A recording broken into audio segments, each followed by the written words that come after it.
Sabe, faz só alguns séculos, o que não é nada perto dos bilhões de anos do universo, que a gente começou a entender o que os cometas realmente eram. No meu tempo, quando eu era menino, o povo ainda dizia que era aviso de Deus. Se aparecia um no céu, todo mundo saía para olhar, rezava, acendia a vela. Diziam que vinha guerra, doença, e eu me lembro de ver aquele rastro brilhando no escuro e sentir um medo estranho, como se o céu estivesse tentando dizer alguma coisa. Depois, os cientistas explicaram que não era nada disso, que cometa era só um pedaço de gelo e pedra, viajando pelo espaço, resto da criação do nosso sistema solar. A gente aprendeu a chamar de fenômeno natural, e talvez até seja mesmo. Mas às vezes eu penso, e se aquele povo antigo, com toda aquela fé e aquele medo, tivesse percebido algo real? Não sobre deuses, mas sobre o próprio universo. Eles não tinham telescópios, nem fórmulas, mas talvez tivessem algo que nós perdemos: a sensibilidade para notar um aviso quando ele aparece. O universo não é escuro só porque falta luz. É escuro porque está cheio de seres que já entenderam o que significa sobreviver nele. Civilizações muito mais velhas, muito mais avançadas que a nossa, devem ter descoberto que, num lugar onde tudo é distante e os recursos são poucos, só prospera quem ataca antes que o perigo chegue. Vai ver, os cometas que tanto assustavam os antigos eram mesmo sinais, não de deuses, mas de outras civilizações. Um jeito de avisar as mais novas que o universo observa, que nada passa despercebido. E que quem chegou ao poder lá fora não foi por bondade, mas por vigilância, por eliminar o perigo antes que ele crescesse. Esses sinais, se a gente olhar com calma, talvez ainda estejam por aí, passando por nós em silêncio, como se o céu ainda tentasse nos avisar de alguma coisa. A produção deste especial só foi possível graças aos nossos membros. Muito obrigada!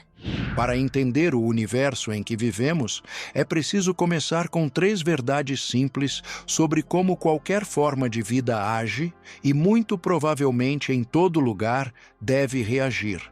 Primeiro, sobreviver é tudo. Uma vida que não coloca sua própria existência em primeiro lugar desaparece. Isso não é opinião, é algo que se observa. As formas de vida que continuam existindo são as que fazem o que for preciso para não desaparecer. Não importa o preço moral, nem os princípios deixados de lado. Uma espécie que hesita em se preservar quando o risco é a extinção simplesmente deixa de existir. A história do cosmos é escrita apenas pelas que não recuam quando a alternativa é o nada. Guarde essa ideia, pois ela será importante.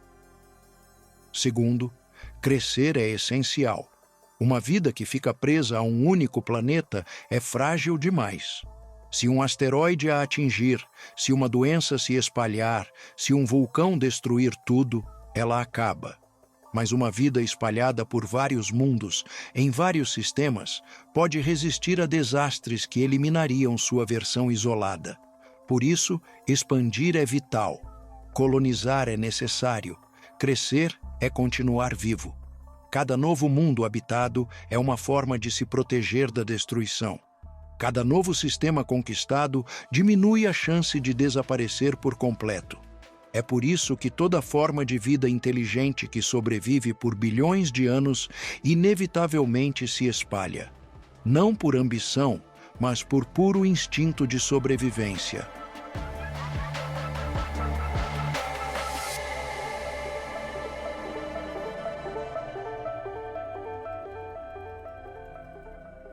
Terceiro, os recursos têm limite. O universo é enorme, mas não tem energia, matéria ou planetas infinitos.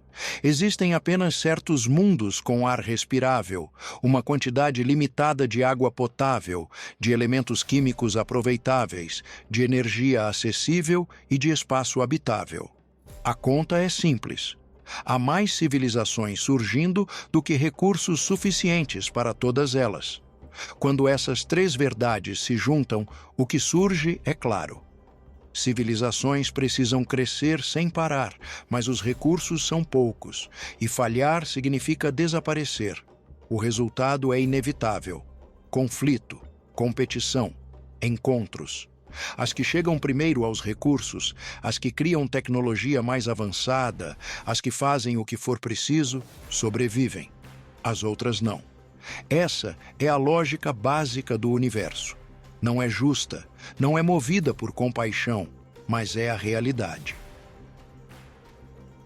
Mas existe uma pergunta que surge naturalmente dessa lógica.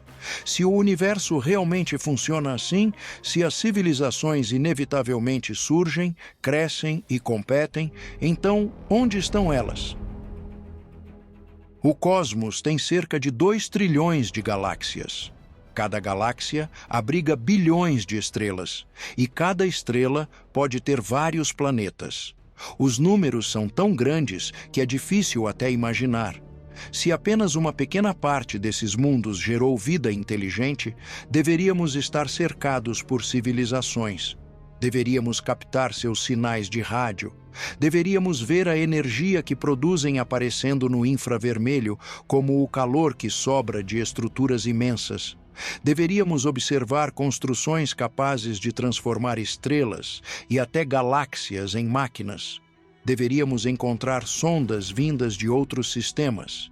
Deveríamos ver provas de sua tecnologia espalhadas por planetas inteiros. Mas quando olhamos para o céu, tudo o que ouvimos é silêncio. Essa é a pergunta que os cientistas chamam de paradoxo de Fermi. Se existem tantas civilizações possíveis, por que não há nenhum sinal delas? Por que o universo parece tão vazio? Por que, mesmo com tantos cálculos indicando uma galáxia cheia de vida inteligente, ainda estamos sozinhos? Há várias respostas possíveis. Talvez a vida seja incrivelmente rara, surgindo apenas em condições muito específicas, em um entre bilhões de planetas. Talvez a inteligência seja ainda mais rara, dependendo não só da vida, mas de uma combinação exata de evolução, ambiente e sorte.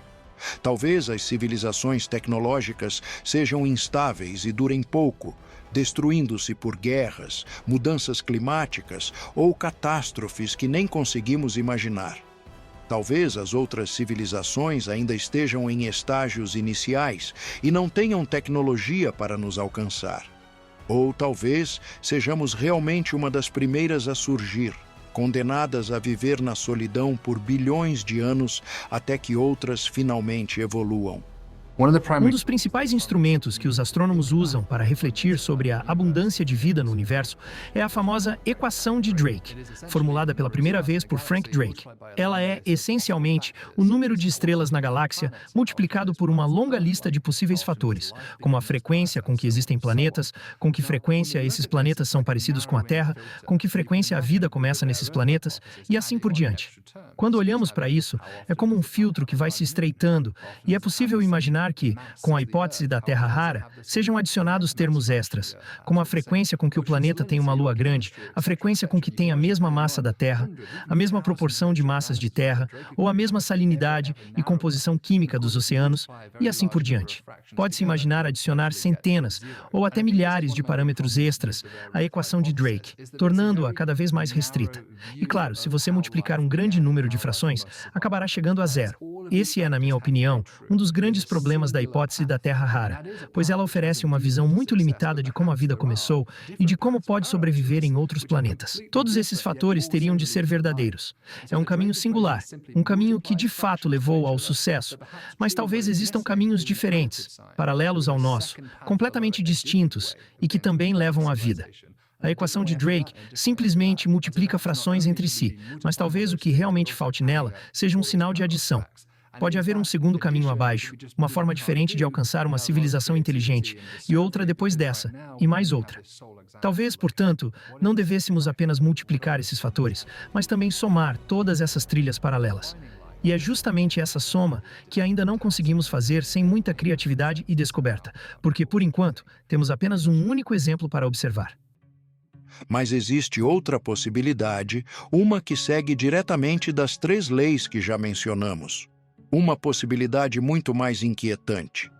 E se o silêncio não for ausência, mas ocultação? Pense na lógica. Se você fosse parte de uma civilização avançada em um universo onde a sobrevivência depende de competir, expandir e garantir recursos, qual seria sua estratégia? Você revelaria sua presença? Enviaria sinais para o espaço dizendo exatamente onde está, o que sabe e do que é capaz? Você transformaria seu mundo em um ponto brilhante em meio a uma floresta cheia de predadores? Uma civilização racional não faria isso. Uma civilização que sobreviveu bilhões de anos jamais cometeria esse erro. Ela ficaria em silêncio, desligaria todas as transmissões, esconderia o calor que emite, observando o cosmos de longe, sem se revelar, e esperaria. Esperaria até que outra civilização cometesse o erro de se expor. Esperaria até que alguma ameaça se revelasse sozinha. Mas há um problema ainda mais profundo em qualquer tentativa de comunicação cósmica. Esse silêncio não significa ausência de civilizações, significa ausência de ruído, porque cada ponto silencioso pode representar uma civilização observando. Cada espaço escuro pode esconder uma inteligência antiga, apenas esperando. Buscamos sinais no céu, mas talvez o universo esteja cheio de seres que jamais nos enviariam mensagem alguma. Seres que aprenderam há bilhões de anos que se comunicar é arriscado demais, algo que civilizações sobreviventes simplesmente não fazem. Esse é o verdadeiro paradoxo do silêncio.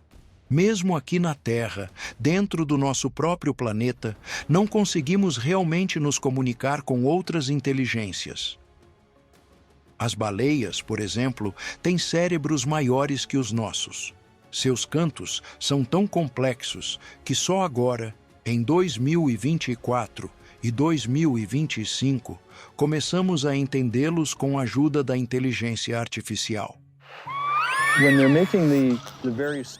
Quando elas emitem sinais muito estereotipados, é simplesmente para manter contato com todos do grupo, trocando informações entre si. Elas monitoram constantemente a localização umas das outras, pois conseguem saber onde cada uma está graças à audição extremamente direcional que possuem. Também conseguem perceber o estado comportamental, o nível de excitação e o grau de alerta de todos os outros animais do grupo familiar. As orcas residentes do norte visitam praias de cascalho diariamente. É possível ouvi-las se esfregando agora. Elas produzem sons sociais e dá para ouvir as pedras sendo empurradas enquanto esfregam todas as partes do corpo na parte rasa da praia. Pesquisadores do projeto SETI analisaram mais de 8.000 sequências de sons de cachalotes e descobriram que elas seguem padrões linguísticos parecidos com os humanos. Possuem uma espécie de alfabeto feito de variações de ritmo, duração e tom. Suas mensagens são tão estruturadas quanto as nossas, seguindo as mesmas regras que regem a fala humana. Baleias jubarte, baleias azuis e outras espécies também mostram formas de linguagem com características estatísticas que antes achávamos exclusivas da nossa espécie. Mesmo assim, com toda essa informação, ainda não sabemos o que elas estão realmente dizendo umas às outras. Se não conseguimos entender criaturas do mesmo planeta, respirando o mesmo ar e vivendo no mesmo oceano, como esperar que uma civilização consiga se comunicar com seres de outro mundo? Seres cuja biologia é completamente diferente, cuja evolução seguiu caminhos que não têm nada em comum com os nossos? Uma civilização alienígena poderia ter uma base química feita de silício em vez de carbono. Poderia enxergar cores e frequências de luz que nem conseguimos imaginar. Poderia perceber o tempo de forma totalmente diferente. Poderia pensar de modos que nossa mente nunca seria capaz de compreender. Tentar estabelecer comunicação com algo assim seria não só impossível, mas também perigoso. Em um universo onde aquelas 3 leis básicas são verdadeiras, qualquer tentativa de se comunicar é, na prática, um ato de exposição. Você revela que existe, mostra onde está, deixa pistas sobre sua tecnologia, suas intenções e até suas fraquezas. Cada mensagem enviada é um sinal que pode ser rastreado, localizado e interpretado. E uma civilização realmente avançada não precisa conversar para vencer. Basta ter dados, basta captar uma única transmissão de rádio vinda do seu planeta. Uma única onda de energia no espaço. E ela já sabe onde você está, sabe que é inteligente, sabe que um dia pode se tornar uma ameaça. Então, ela faz o que é lógico. Elimina você antes que se torne um problema. Não há diálogo, nem encontro, nem aviso. Só silêncio. E depois, nada. Revelar-se é morrer. Essa é a lógica do universo. E qualquer civilização antiga o bastante para ter sobrevivido por bilhões de anos já aprendeu essa lição há muito tempo. Imagine por um momento que você é parte de uma civilização muito avançada. Você capta um sinal vindo de um sistema estelar a alguns anos-luz de distância. Uma civilização jovem, ainda primitiva, mas já com tecnologia suficiente para transmitir para o espaço. O que você faz? Se o universo fosse um lugar racional e previsível, a resposta seria simples. Você faria contato, ofereceria conhecimento, criaria laços de cooperação, comércio, amizade. As 2 civilizações se beneficiariam do encontro. Mas há um problema central. Você não sabe as intenções daquela civilização. Você não sabe se ela é pacífica ou agressiva, se valoriza a vida ou a conquista, se seus princípios morais se parecem com os seus ou se são completamente diferentes. Você não sabe se ela o vê como um aliado ou como um recurso a ser explorado. Tudo o que você sabe é que ela existe e que tem capacidade tecnológica para enviar mensagens. Agora imagine o contrário. Essa civilização emergente também não sabe nada sobre você. Ela recebe seu sinal, mas não tem como saber se você vem em paz ou com intenções de dominação. Não sabe se está lidando com um povo ou com uma frota de predadores cósmicos. Tudo o que ela sabe é que algo lá fora a percebeu. Os 2 lados estão no escuro. Ambos têm informações incompletas. E quando a incerteza é total, qual é a atitude racional? A resposta é simples: desconfiança. Se você presume que a outra civilização é amigável e ela não é, você é destruído. Se presume que ela é hostil e está errado, nada acontece além de continuar isolado. Um erro leva à extinção, o outro apenas ao silêncio. A escolha racional é desconfiar. Agir primeiro. Tratar cada possível ameaça como real até que se prove o contrário. Mas aqui está o ponto. Como provar que outra civilização não é perigosa? Não há como. Nenhuma certeza é possível. Uma civilização pode parecer pacífica enquanto se prepara para atacar. Pode enviar mensagens amigáveis enquanto constrói armas. Pode ser benevolente até que seus interesses entrem em choque com os seus, e então a aliança se transforma em conflito. Esse é o ciclo da suspeita. Um círculo impossível de quebrar, porque a confiança, no universo, é uma fraqueza que custa caro. Basta olhar para a história humana. Quantas vezes nossa espécie encontrou outras com cultura ou tecnologia diferente e respondeu com conquista, escravidão ou extermínio? Quantas vezes destruímos povos que eram essencialmente iguais a nós? Se nem conseguimos confiar em nossa própria espécie, como poderíamos confiar em algo totalmente alienígena? E isso é apenas a humanidade, uma espécie jovem, ainda tentando entender as regras do cosmos. Imagine uma civilização que sobreviveu por bilhões de anos, que já viu incontáveis outras surgirem e desaparecerem, que aprendeu com a experiência que confiar é o mesmo que se condenar. Uma civilização assim não faria contato, não ofereceria amizade, não mostraria qualquer sinal de que existe, porque qualquer revelação é um risco, e qualquer risco, quando comparado à segurança do silêncio, é irracional. A desconfiança não é um defeito das civilizações antigas. É o resultado lógico de bilhões de anos de sobrevivência. A única estratégia que permite que algumas permaneçam enquanto todas as outras desaparecem. Mas existe ainda outro fator que reforça essa lógica de desconfiança e agressão. Um fator tão fundamental que torna qualquer esperança de paz no universo ainda mais distante. A realidade física do cosmos não permite utopias. Não há recursos infinitos. Há apenas planetas, estrelas, energia e matéria em quantidade limitada. Pense nos elementos necessários para a vida e civilizações. Cada um desses recursos existe em quantidade finita em qualquer região do espaço. Um sistema estelar pode ter vários mundos, mas nem todos oferecem os elementos necessários para uma civilização crescer. Um planeta pode ter ouro, mas faltar água. Outro pode ter água, mas ter uma atmosfera tóxica. Um terceiro pode ser ideal para a colonização, mas já estar ocupado. Um quarto pode oferecer energia por vulcões, mas não poder ser terraformado. Cada mundo é um quebra-cabeça de recursos disponíveis e limitações ambientais. Agora imagine isso multiplicado por bilhões de civilizações, cada uma precisando se expandir para sobreviver. O resultado é simples. Um planeta ocupado por uma civilização é um planeta negado para outra. Uma estrela colonizada é energia perdida para um competidor. Um depósito de metais raros explorado por alguém deixa de estar disponível para outros. Essa competição não é metafórica, é matemática pura.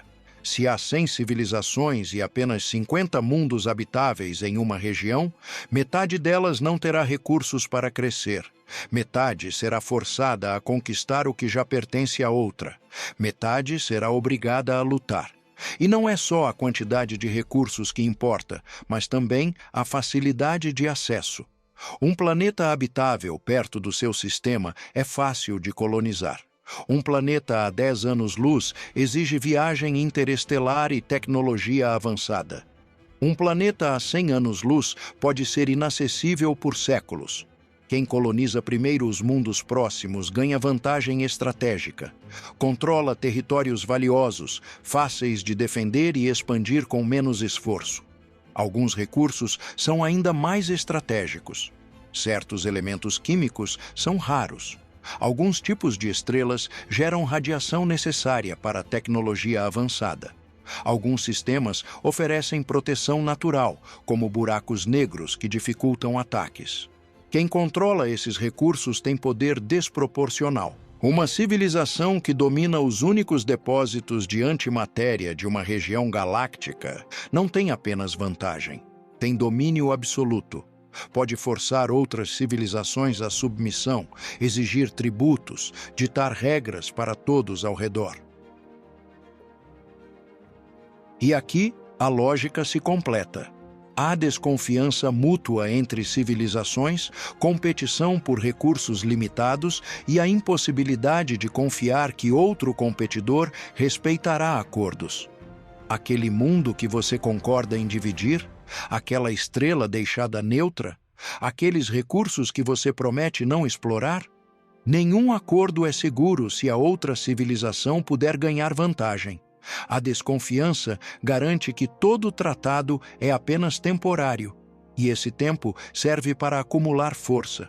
A única defesa verdadeira é poder esmagador, é ser tão avançado tecnologicamente, tão forte militarmente, que qualquer tentativa de roubar seus recursos seja punida imediatamente. Qualquer agressão é respondida com destruição total. Qualquer competidor é eliminado antes de se tornar ameaça. Essa é a lógica de um universo onde a desconfiança é racional, os recursos são finitos e a competição é infinita. Não existe equilíbrio, não existe trégua permanente.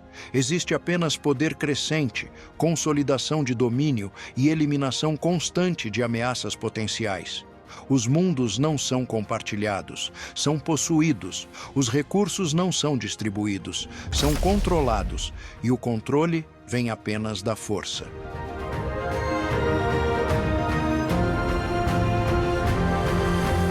Uma segunda parte adicional deste web documentário está disponível exclusivamente para os membros do canal.